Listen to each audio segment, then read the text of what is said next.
Evening, everybody. Welcome to the Touch Tennis Show. We had some technical faults just there, and for once we didn't have Emily here to cause them, so no one I can really blame. But we've got a great show lined up for you. We've got the Touch Tennis Awards, but before we get on to that, we've got some phenomenal guests. Commentator with us tonight is Peter Odgers. Hello. Commentates on a game that women play with rackets, and sometimes football as well. And we have Simon Reed, legendary broadcaster, former top 2 touch tennis player in the world as well. What am I doing here? Before he snapped his Achilles tendon. And over there at the back, we've got Nick Lester. We have resigned him to the poker table to sit over there and be quiet. He's flicking through a book about sex and tennis, which is really quite disturbing. And that has nothing to do with us. But we want to welcome you to the show, and also, as always, my co-host. Hi guys, Chris Eaton. How you doing? So we were talking earlier on, and we're going to go back to the subject of the tennis world. Normally, you've got some fillers for us here to share. Yeah, well, as I say, normally I have something to say, but very, very quiet this time of year. All the pros are out there, really working hard, getting fit, getting strong for the beginning of the season, which for those guys starts pretty soon. Most of them will probably be flying straight after Christmas, if not before, to get prepared for their warm-up tournament for the Aussie Open, but they'll be working seriously hard, but in slightly nicer conditions that we're having at the moment. It's tough to talk about exactly what they're doing. We're sitting here eating pizza. I'm sure they're not doing that. Why? Because I don't think the gluten-free version of Papa John's has been released yet, unfortunately. Well, I think this, as far as I'm concerned, is the healthiest meal I've had this month. And I'm still in the top 10 in the touch tennis rankings. Yeah, I mean, that's just a credit to your gifts. Not everybody is as you. I'm not going to put... Not everybody is you. I'm not going to bother putting words. Nobody is me, let's be honest, and thank God for that. But when you were number 1 in the world, you were eating pizza as well. I was, yeah, even then. Multitasking all the time. Yeah, it was unbelievable. Even as you're playing. There's been some questions asked, and it's important we cover this. Especially by this Muppet here, about my tenure as number 1 and my glory days. So I want to go back to that for a second and just cover, while we have Simon Reed here, just to confirm, we did have 20 Grand Slam championships, or majors, and I won them all, right? I was number 1. No, I think there were 1 or 2 where you did lose, but you won the majority of them. Especially the ones when I was recovering. Jesus Christ, he ruined my life! From my Achilles tendon rupture. When I was recovering there, that's when he sneaked in another 10 Grand Slams, and he won all of those. I'd quite like to just clarify something here, Simon. Most of the people who are viewing know Rashid, so did he do the Achilles rupture? It's the sort of thing that Rashid would do when you weren't looking. He would have tried. He gloried in it. He gave me a lot of comfort and love, but I don't think he was glorying in it. I used to record a bit before. One of those bits when Rafa walks up to Federer and he's on the deck and he's getting hosed and he's like, "Are you okay, mate?" And he's really like, "Thank God, just calm down." Although Federer never seems to lose his footing. No, it's how? great. No, amazing. Yeah. I was watching, we were talking just a bit earlier on, and I didn't manage to get it broadcast, but I was talking, Simon, about the... Yourself. 2000, as always, the 2005 Australian Open, yes. Quarterfinal, Sampras against... Federer against Agassi. Mm-hmm. My God, he's such an unbelievable mover. That people... They just don't seem to focus on that because he's always there. What was it? One of your guys was saying you hit with him and it was like he teleports. Yeah, no, he just... Yeah, I've hit with him a couple of times and he just floats around. It doesn't look like he should be touching the floor. Yeah. You hit it and he's there.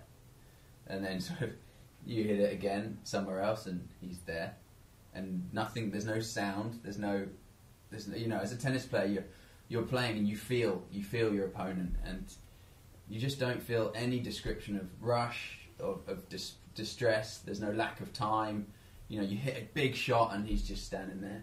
Is that totally technique? I mean, is it something that you could teach? As in, obviously it's not something that's easy to teach. Otherwise, everyone would be doing it. But no, I mean, Rashid is exactly up there on the tennis court. They're roughly the same. Yeah. But what's interesting to me is that I only see Federer obviously around tennis tournaments. And when you watch him practice, it's a joke. I mean, he just stands there. He stands there and hits, and it's brilliant to watch. But obviously, somewhere along the line, there's a heavy fitness regime, but we just don't see it. Definitely. I mean, it looks like, he's also a perfect physique for tennis, in my opinion. You know, he has no real upper body excess sort of weight. You know, he's not huge, but he has really wide shoulders, so he's not going to get injured. Massive legs that are covered by shorts, but they're huge and they're strong. Yeah, that's true. But the thing that makes Roger, his movement, incredible is just the efficiency of it. I mean, there's never ever taken one step too many. Is he? He's always there. And you know, you teach kids to get to the ball early and do loads of little, you know, shuffle steps. But with Roger, he doesn't seem to do that. He's so gifted that he will get there in 2 steps, and those 2 steps will have perfectly judged the exact position that he needs to be in. So that's the sort of the natural gifts that I don't think you can teach people. I mean, Rashid will probably try to, you know, he'll probably try to sell those gifts on eBay, knowing. Hey, actually, the only gifts I'm going to try and distribute right now are these. These are called jalapeno bites from Papa John's, and they are legendary. They are out of this world. Jalapeno with cheese. And they're too far away for me to give them to Nick, so he's just going to sit there and hear us eat these. But how do you fancy one of those, Pete? Yeah, why not? Simon, these are legendary. These are... You gave them a good quote. Do they sponsor you? Yeah, I should get them to sponsor me, actually. You want to try one? Gluten-free, yeah. Absolutely. Oh yeah. Special. So, later on tonight, we've got the Touch Tennis Awards. And we've also got... God, these are good. If you're sitting at home hungry right now, Papa John's, trust me, worth it. It's got to be on a commission. It will be now. Yeah. Especially even if you live in Epsom, or if you live, let's say, in Guildford, or if you live in Scotland. It's Papa John's Surbiton. Yeah? And tell them you spoke to me. But jokes apart, here are... This is the award. Now, I was going to get things like a pool ball and maybe some other things to give out for the Best Gagger Award. We've got the Best Newcomer, Most Committed Journeyman, Furthest Travelled Distances. We've also got an award for the Best Cage Job. Now, mentally, Chris is going to explain to you what a cage job is. Yeah, I mean, it's a term we used to use. Certainly, a lot of my tennis playing buddies will know what it means. But it's basically, you get into a situation in a match where you've got your opponent in such a dark mental place that he sees no way out, there's no escape, so he's basically mentally in a cage and he has no chance of getting out. That's pretty much the bottom line of it. Well, the nominations for that are obviously going to have to be Ben Cullen. Yeah, definitely. Purely and utterly, simply caged for a night. I don't think he's got an outlet yet, has he? I think we've still got him in that cage since a week ago. Alex Brown from Essex. Worst psych job in history against him, and it took nothing. It just took 2 net cords and he was gone. Really. Went from title winning to just being a distraught human being. Nothing. You didn't even say anything. No, I didn't say much. I mean, didn't say much. Didn't say much. That's the key word in that bit there. Yeah. The words were short and sweet. They were, yeah. Sort of parting words, for an old flame. But we've also got the top 10 best rallies in 2012 in touch tennis, and I'm really looking forward to showing you those. Took a long time editing them, and I found a couple of absolute gems. One of them was shot in Belgium. It's a little bit shaky, so you'll have to bear with us, because it was Fraser Moyle, one of the journeymen, who went over to Belgium from England just to get some free ranking points. And he got duffed up in the first round, which is brutal. And there's also one which is your friend Nikki Withers. She's involved in that, but it's actually Rich Bell that spanks an absolute glory of a winner on grass. So we're looking forward to seeing that. And then obviously the most important point of them all is the number one point that maybe I feature in. I'm not sure. You feature in all of them, just whether you're playing or just leave it as a surprise. Okay, I'll leave it as a surprise for you then. But we'll talk about the awards in a minute. Simon, we were talking earlier on, I'm sorry guys that you didn't catch that, but we'll see if we can cover some of the old ground again. About your highlights for 2012. You've been to all the slams, you've covered some amazing matches this year, you did all of the Olympics. What's been the best moment for you this year?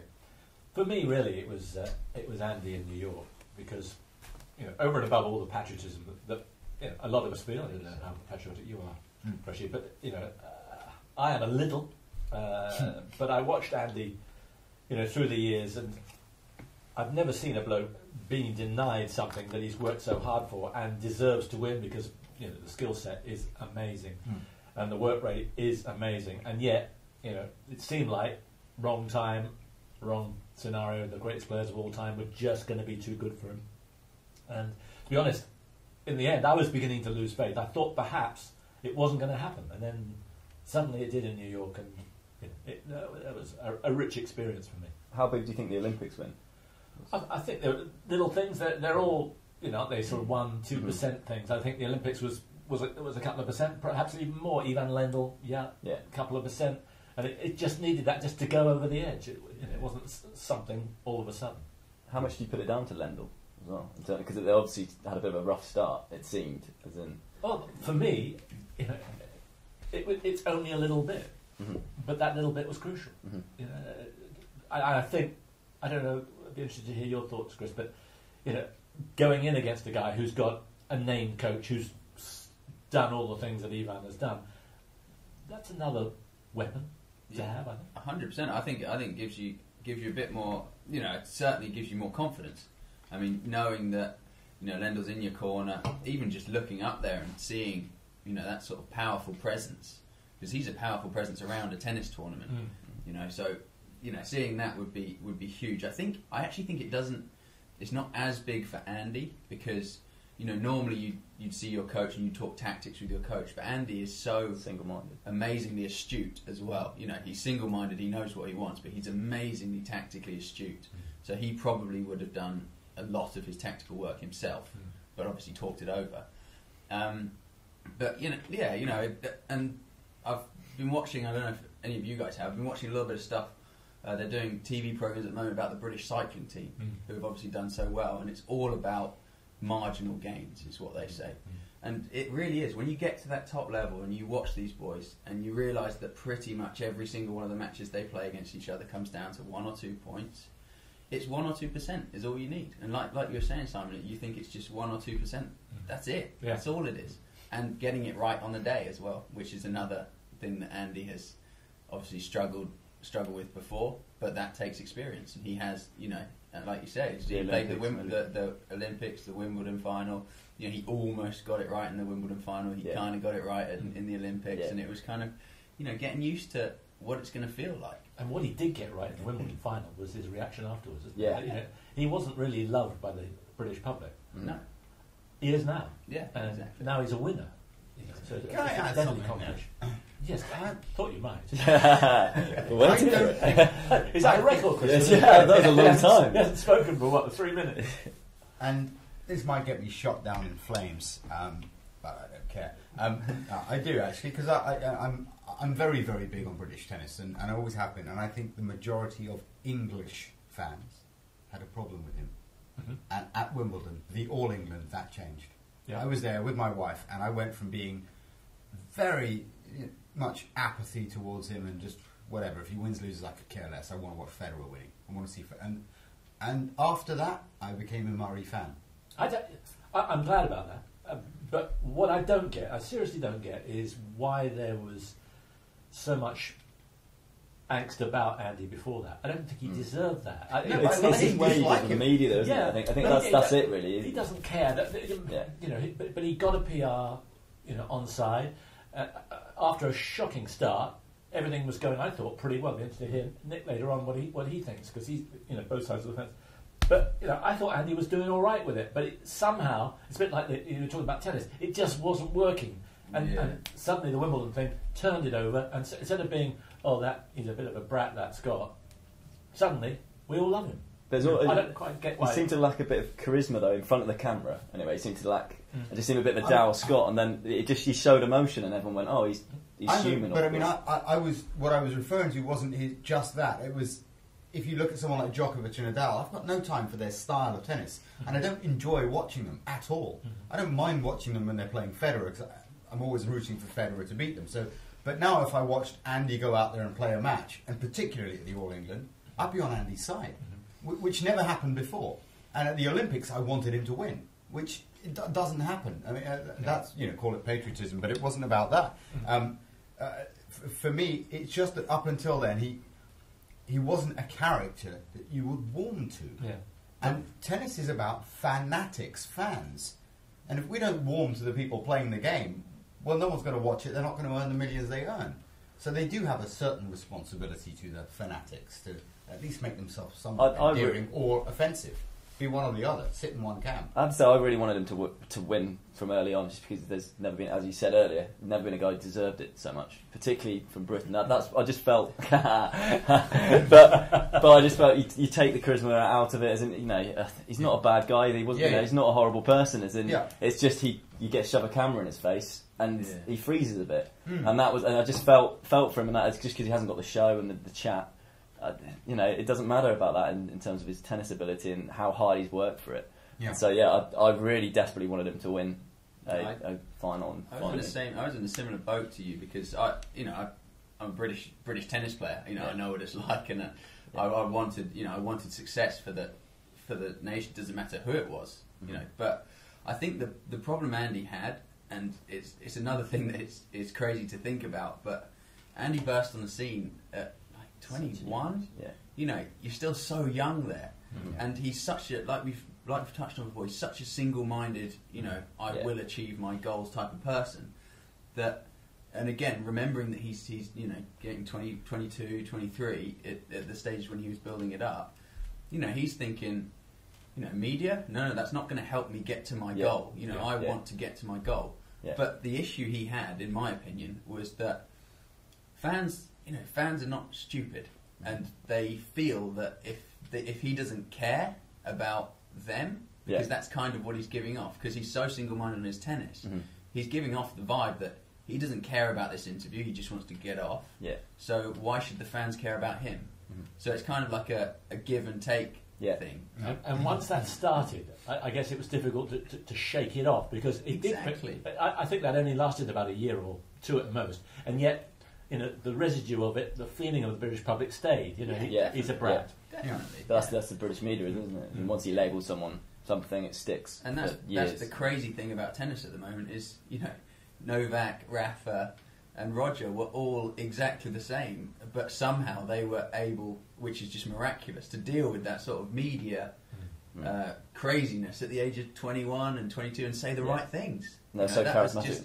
Outrageous. You think of people who are 21, 20 going to uni, and imagine how they deal with it. Yeah. And it's just sort of, you got to give these guys so much respect, and in my opinion, you've got to give Andy a little bit of a break. Yeah, I think it's interesting that you say that about Rafa, about Djokovic, and what they were like. Were they groomed for success? Was it already believed when they were 14, 15 that they were going to be great, that they were media trained therefore early? Whereas in Britain, we never assumed anyone's ever going to do anything. So we don't train them for things like being number one in the world, which he's got every chance of being next year, winning majors, what to say when they win 20 titles at the age of 23, 24. I mean, he's had a phenomenal career. But had we already written him off because he was a Brit long before he'd even picked up a racket? Yeah. I think with Roger, he's special in so many ways, but I think he took to it naturally. Yeah. With Rafa, he was groomed, wasn't he? I mean, everyone thought at 16, 17, and he spent a lot of time with the celebrity tennis players already by then, so he was almost used to the exposure in a way. Yeah. Djokovic, I mean, I know there's some people who really don't like Djokovic, but he has a way with the media. He's a personality. He's an extrovert, and it comes across. Yeah, definitely. I mean, he likes to be seen, doesn't he? He likes to be centre stage, and so 100%. And they've got those two, Federer and Djokovic, have just got the perfect personalities for it. Rafa, like you said, has been groomed, but he's also been, he's always around Moya and those sort of big names, Ferrero, and so he learns from these guys. Whereas Andy hadn't. Andy was around Tim when Tim was getting abused left, right, and centre. So he was probably thinking, he's probably I don't want any of that. Probably thinking, God, get me away from this media as fast as possible because I can't deal with it. And again, he's young and looking at what's going on, and how, in my opinion, unfairly Tim was sort of harassed, as it were. Yeah. I think Tim. I know Tim reasonably well, not as well as you, but I know him pretty well. Don't know Andy well, but I think Tim might have been a very good influence. A lot of text, a few conversations, and I think Tim helped. Definitely, I would completely agree. Again, I don't know for sure, but it's all about what Andy was probably picking up. The way Andy talked about Tim early on in the media was very good, I thought. As well. And they had some quite good Davis Cup experiences early on, which is a great way to. He clearly has a lot of respect for Tim. Yeah, exactly. Well, we're now going to move on to a sport that actually involves real talent. And you. that's the main thing. Yeah. So, Pete, I want to thank you for coming on tonight. Now, Pete's going to take over and start doing some camera work for us, so don't just say goodbye to him already. You know, he will be within earshot, so if you want to phone in and abuse him, remember you can ring in from after we start doing. I'm going to make sure it's actually working. Is indeed, yep.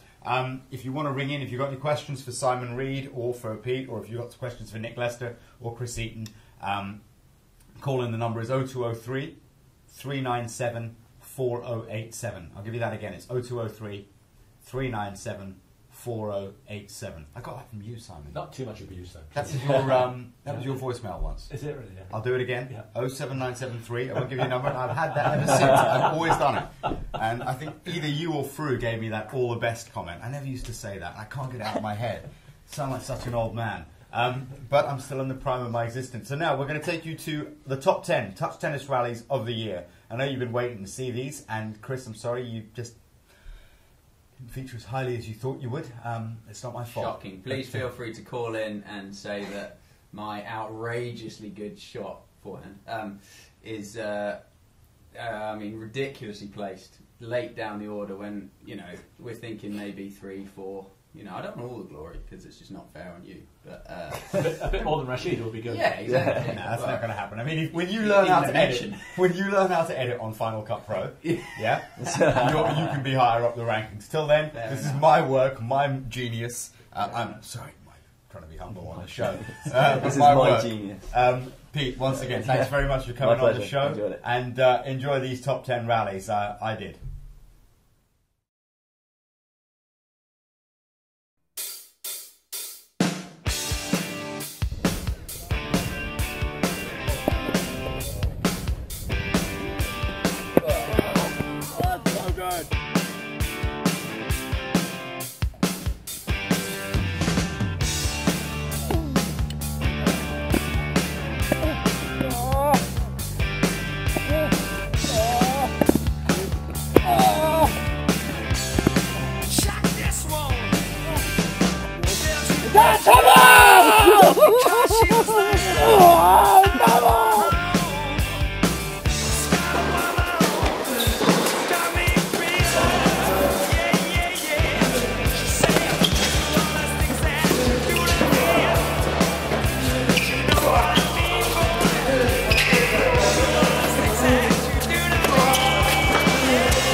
All on camera.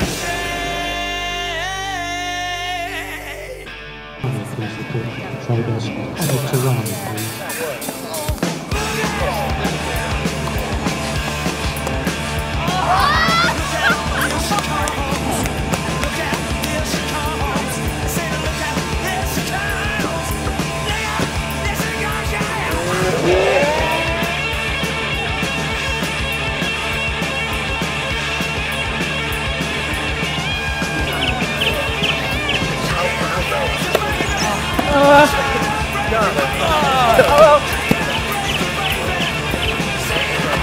Oh, he's made that! It's unreal!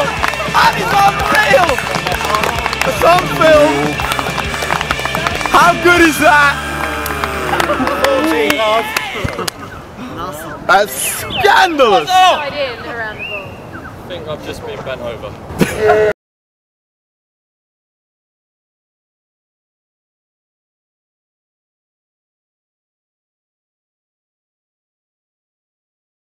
Right, we're back. Sorry, if we're live, hopefully you're able to see us at the moment. We're having all absolute shockers with our internet tonight, so we're struggling to get the awards off tonight. But we do have some nominations here, and the first category is Best Newcomer. And the phone's going berserk, so let's see who the list is. For the Best Newcomer award, we have, let's have a look. The nominations are Adam Hassan. He won a doubles title, and then he made it to the finals of the Eastbourne Masters. Took out Jordan Bull, number 2 at the time en route, and met Elliot Mould in the final and got absolutely hosed. Love and won, but good effort up until then. So best newcomer possibly. We've also got some other nominations in that category. Would be Matt Chandler. He won a bunny event up north, which didn't really count for much. And last but not least, we have another possibility with Johnny Shacklady. With a name like that, we're tempted to, very tempted just to give him an award for that. But we're going to go to Simon now for you to reveal who the best newcomer of 2012 is. It's a nerve-wracking moment. It is Adam Hassan. Adam Hassan, unbelievable. So I think we should try calling him, see if we can get him on the line and give him that award. Let's see if he's around at the moment. Not picking up. I think he's doing what most people do when they see you call. Hello. Adam. Hello. Hi Adam, it's Rashid. You won the award for Best Newcomer of 2012. Best newcomer had all year. It's been that bad a year. And we know you won the lottery in July, that's £73 million. But this tops it, yeah? Well, these awards are very hard to come by, so it's just an honour, that's all I can say. Right, well, we're honoured to be honouring you like this, and when you consider that you beat me in the final in your maiden event, that was, some achievement. Miraculous. I don't know how you do it. I don't know how you survived. Yeah, you're lucky you're still allowed to play on the tour. Anyway, Adam, this isn't on its way to you because we're going to give this out to 4 other people as well. But you'll always be able to say you won an award. So thank you very much for being available when we rang you, and well done. Hopefully we'll see more of you in 2013, Adam. Thanks, guys. Cheers. Right, you boring. Go away. Right, the next back to most improved player, and we're going to see where we ended up with Simon. Where are we at? It'd be a major shock if Rashid is not the winner of this, but he's not. It's the guy from Belgium, Arno de Prost. Is this when I'm supposed to applaud somebody? Yeah. Well done, Arno. Yeah. Great. Yeah, well done. Right, so Arno, that's not winging its way over to you, but congratulations. Well done for starting touch tennis in Belgium and really getting it going there. We do appreciate that. It's been a heroic effort. You've got a great system up and running there, and a lot of people are playing the sport thanks to you. We've got another couple of hundred members thanks to you.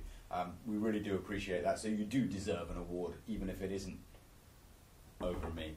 But we're going to move on now to the Journeyman Award. Now this is exciting for me. I love the Journeyman Award because in my opinion, the Journeyman Award is the Vince Spadey of all efforts. To travel up and down the world, to go wherever you got to go to win a few points here and there, literally whoring yourself out just to get the odd point. Now the nominations are Ollie O'Shea. He travelled 900 kilometres to Sydney to play an event, a a 300-point event, and then 900 kilometres back. From where? From Queensland. All right. In Brisbane. I think it's near Edinburgh somewhere. Yeah. I thought you were talking from here in Surrey. You know, it's a bit more than 900 kilometres. But yeah, slightly more. Yeah. And then we've got Matthew Watson, who is the king of the journeymen, who invented, his nickname is Vince Spadia. We've got Alex Brown, Ben Harrison, and Fraser Moyle. Fraser, I think, should really be up there in the mix because Fraser travelled to Belgium. He took Elliot Mould with him, got in the car, drove, and was bitten by a dog. And he might actually have got rabies from it. He was bitten by a dog on his travels. And in fairness, he was harassing, minors. But he made it back, and so we have to consider distances travelled and sufferance, and what these people have gone through to win these awards. But the Journeyman Award, please, Simon. German Award. It's Ollie O'Shea. Ollie, fantastic. Good news for you, Ollie. This is for you, the award for Ollie O'Shea for Best Journeyman. Let's see if we can call him now. He is currently in Brisbane, so it will be a mission if we can wake him up, because it's about 7:30 in the morning there. I think it'd actually be a little bit earlier than that.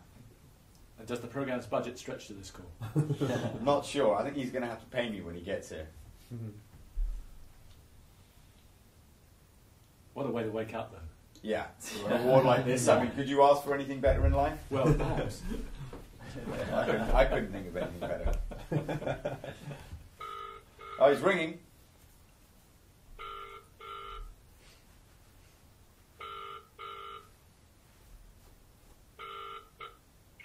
Hello? Ollie. Rashid, how you doing, mate? Great, thanks, mate. How are you? Simon Ree's here with me at the moment, and I just wanted to call you to say congratulations. You won the Journeyman Award. Oh, that is good news, mate. Is that the best news you've had in the last 10 years? How far did I get? You won the award. You got 900 kilometres each way, so you won the award. So there were 5 other nominations, and you won it. Oh, that's good to hear, mate. Thanks very much. Good. Well, the programme budget's going to be... It was a mission, but it was worth it. We're proud of you. Yeah, it's a headline, that is. It was a mission, but it was worth it. Yeah. Maybe you can write that on your... write that as the epitaph on your grave. But Ollie, well done, mate, and we'll see you at some tournaments next year. Hopefully you're going to be running the Touch Tennis Australian Open for us, aren't you, in February? Fingers crossed for it. I think that's going to go ahead, mate. Can't wait. That's looking good. I'm looking forward to that. I won't have to travel so far. Well, listen, good luck, and enjoy Brisbane between now and then. See you soon. All the best. Thank you very much, mate. Cheers. And now we're going to move on to our final award, which is the Cage Award.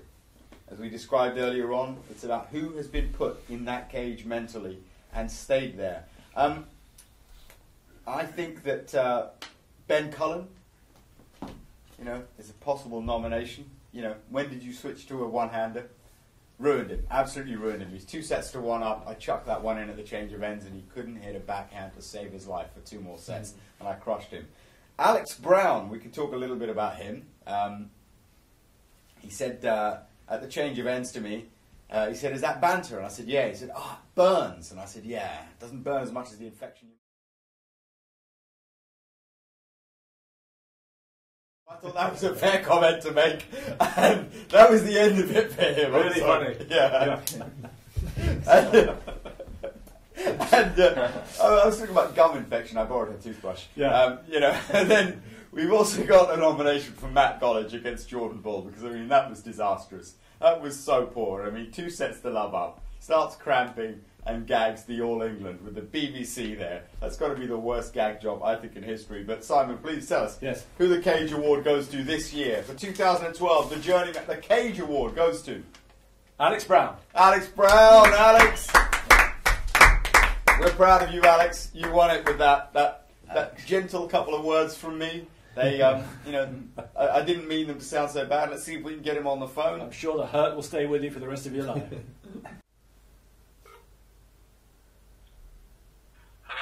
Alex, hi, Rashid. How you doing?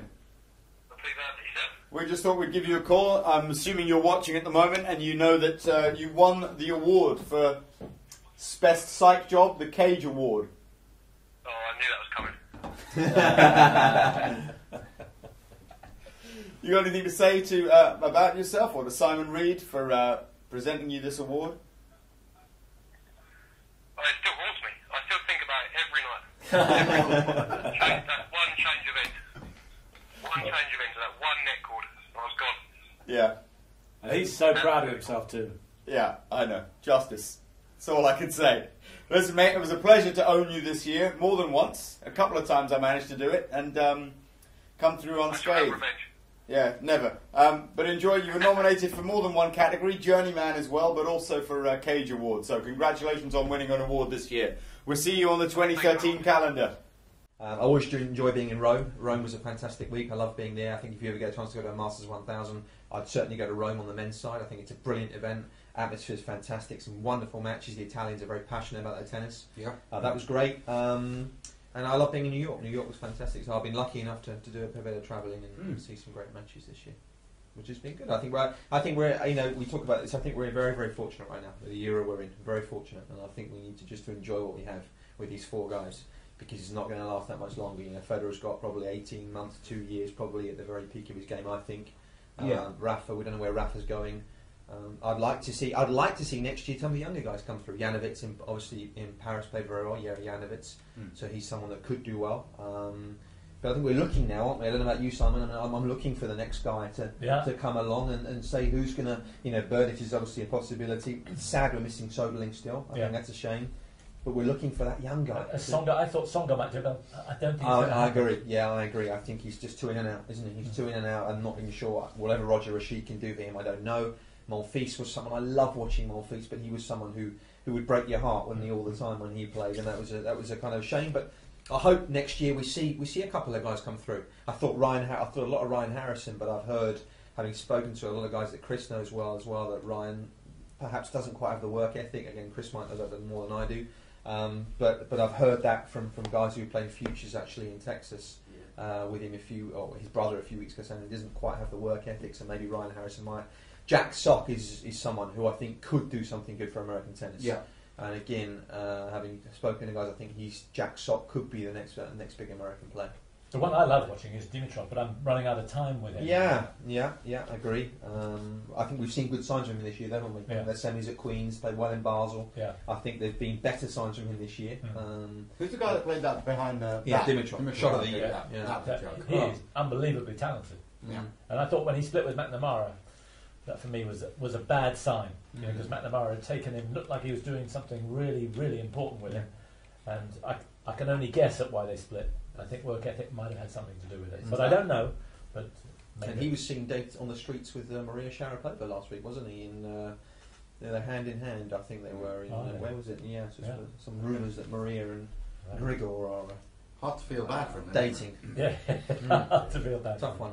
Yeah. Poor guy. It's an interesting one because when I was with Gregor in Bangkok a few years ago, and him and Matt and I had such a good relationship, and I was surprised they were really sort of tight. really tight, getting on well. There's some antsy moments that coach really stood up for player, and I thought it was I thought they really had a good relationship. Looking at that, so I'm kind of a little bit surprised. One thing I was going to ask you, Simon, as well. Sorry, Chris, is something that somebody talked to me about the other day very briefly, and we were discussing whether this era, outside of the top four, how strong this current era is outside of the top four. Because I know I was chatting with Mike Dixon the other day, and we were talking about this, and he was sort of saying, well, actually, I think it's a bit of a sort of false view that this is the strong generation. Where do you see that? No, I don't get that. Yes, they've dominated, haven't they? They've dominated all the slams. Del Potro broke through. But I think the likes of Del Potro and Ferrer would have been top two. I could have seen Del Potro getting to number one in the world in other eras, and would have been a worthy number one in the world. And if he comes back, I still think he might be a worthy number one in another era. I don't think it's going to happen in this era.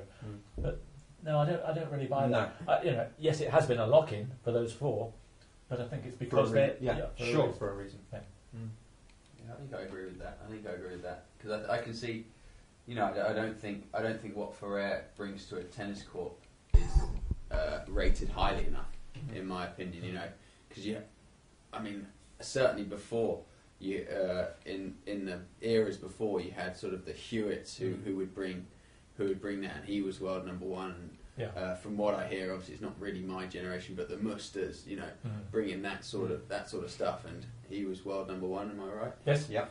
So you know, I don't necessarily think that's untrue. And then you've got guys with some serious weapons queuing up. Yeah. You know, Del Potro's got some weapons. Burditch probably, you know, generating such easy power. So I think I'm agreeing with you guys. I think this is seriously strong, and it has to be to keep those top four up there. Absolutely. Yeah. You know? I mean, it's a good question. Is Ferrer a worse player than Hewitt? You know, I don't think so. No. Is he a worse player than Mustard? I don't think so. Not in the last couple of years. Yeah, I mean, You're in thought. I disagree with Ferrer being anywhere near Hewitt, because his drivers are completely different, I think. And I don't know Ferrer, but just I feel like whenever he's there, he's counting right. I mean, this round the check's $197,500. If I make it one more round, it's another $22,500. You know, I can buy myself a couple of cartons of Marlboro Red for when I retire and start smoking again. Whereas Hewitt just wanted to kill you. He wanted to win so badly. And if you were going to put your house on anyone, your livelihood, you'd put it on Hewitt, even against Federer. Can I tell you a story? Of course. Which I'll disagree with you, but it encapsulates David Ferrer for me. I was doing the World Team Cup in Dusseldorf. This is 3 years ago. Yeah. He played singles, then doubles. Yeah. I went to the gym. It may surprise you. I went to the gym. He'd been in the gym about half an hour. I left after about 45 minutes, so he's in the gym at least an hour and a quarter. I went to have a meal, and as I'm coming back from a meal, he was coming back from a run. You know, that for me encapsulates all he's about. So he hasn't taken any easy options, and you know he's absolutely 100%. He works. I don't think there's any doubt about his work ethic. I was talking about his drivers, though. Mm-hmm. What he does it for. And what do you think he does it for? I think he does it for the money. Does it matter? Yeah, because when it comes down to it, there's enough. You've got enough money. Once you've got a couple of million quid, there's nothing you can do with 2 million that someone with 20 million. I couldn't agree with you less. Mick was talking about Davis Cup. Yeah. Ferrer in the Davis Cup final. All right, they didn't win, but no one could have given more. That's right. And what does he? This is a silly thing to say, but did he need to be there? He's won Davis Cup 4 times already. Did he need to go to Prague on a surface that was very against him in a way? But he went there and he won 2 rubbers. And I think if you look at Ferrer, what you were talking about, Ferrer hasn't had, I don't think, any period of off time in 2 years, because last year he played the Davis Cup final, which I think ended in December. He played Auckland in the very first week of January, so I think if he had anything, it was about a week off last year, and this goes around in 18 months. So I don't, I think I've got the utmost admiration for Ferrer. Yeah, look, I've got a lot of respect for the guy. You know, to reach number 5 in the world at his stature, with the lack of weapons he's got when it comes to overhead or around the net. It's phenomenal. It's an unbelievable work ethic, whatever it is that drives him. But there was something about Hewitt, his demons, that meant he found a way when... I mean, Ferrer, when I saw him earlier this year, and he was playing, was it Madrid against Rafa, and he was like... No, it was the tournament before then, Barcelona. And he gave it his everything, and he choked a point by the net when he didn't need to play a drop shot. Just any shot would have won the point. He played a drop shot against Rafa, and he was just like, whatever. And it just, I know that's easy to do against Rafa. I think Rafa, to be honest, gets into the heads of almost every other Spaniard. You know, almost every other player, apart from maybe. But particularly Spaniards, they have such respect for him. Yeah. I think that half of them, I think 90% of them are beaten before they go on the court. I'm not saying Perez like that, but they follow a pattern. Yeah, I could never imagine Hewitt doing that though. Even when he's getting a drubbing, you would never see him do that, no matter who he was playing. Fellow Aussie, anybody, Federer, didn't matter who he was playing. I never felt. I don't know. I just think he was mentally tougher. And I don't particularly like his brand of tennis or his Ferrez or Hewitt's or his behaviour on court a lot of the time. He was pugnacious, wasn't he? He was pugnacious. He was driven. I think I completely disagree with you, because I think I've seen moments like that with the moment you're talking about against Nadal for Ferrer. I've seen Hewitt do similar against Federer when he's just hosing him, because Federer's taken Hewitt apart a few times. You know, when Federer plays well, Hewitt has no answer, and there are times when you see any human being will be like that if your head to head is 9-1 and you're 6-2, 3-1 down. You know, that it doesn't matter what drives you. You're getting hosed. There's nothing you can do. Human nature, you can only fight it for so long, I guess. But you know, I think we need to give them both a heck of a lot of credit. And, absolutely. You know, for whatever else they've achieved. But listen, we've run on for a lot longer than we should. It's 10 to 10, so we're going to let you get back to your evening. With all the broadcast mess ups that we've had tonight, don't worry. What I will do, and if you're watching this on a rerun, it doesn't matter anyway because you're watching the smooth version. I'll download all the MP4s and put them into a watchable format and stick them all up so it comes out smoothly at the end of it. So you'll get to see the awards.